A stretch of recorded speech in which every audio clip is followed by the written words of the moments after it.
And Governor Gretchen Whitmer is gearing up to hit the campaign trail on behalf of the Virus for Harris campaign. Today I had the chance to sit down with the governor to talk about why she's throwing her support behind Vice President Kamala Harris and Whitmer's future plans. She knows what it means to get things done and how to cross the aisle in order to deliver for people. And that's why she's got my wholehearted support. And I'm going to work my tail off to support her.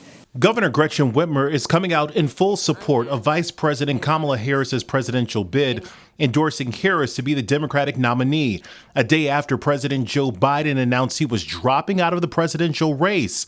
Whitmer says she hasn't talked to Biden, but has had a number of conversations with VP Harris.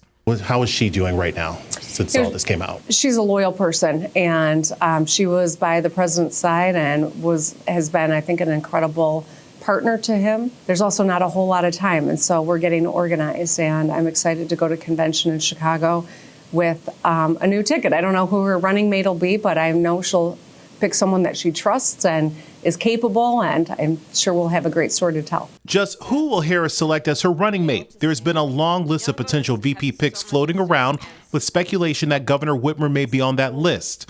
Despite what's being said, she says she's committed to continuing her work from Lansing. And I know no one believes it when I say it, but my focus really is Michigan. I have no plans to go anywhere. I want to serve out the remainder of my term, and then who knows what happens after that.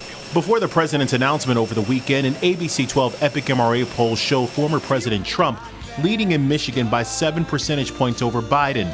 And that's why Whitmer says making sure Harris gets elected is her main priority in the months leading up to the election. How do you close that gap in such a short amount of time?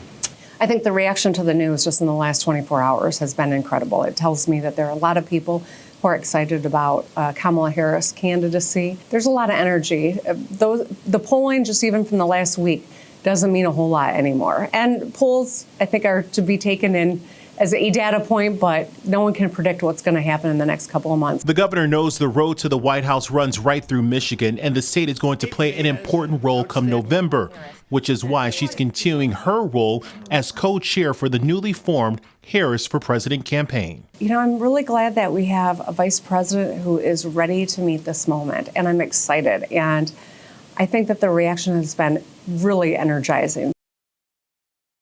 The governor, as you heard, will spend the next few months campaigning on behalf of the Harris campaign. She'll also be at the Democratic National Convention in Chicago. That happens in mid-August. I asked her if she'll be speaking. She says she wasn't sure yet since the agenda has not been finalized.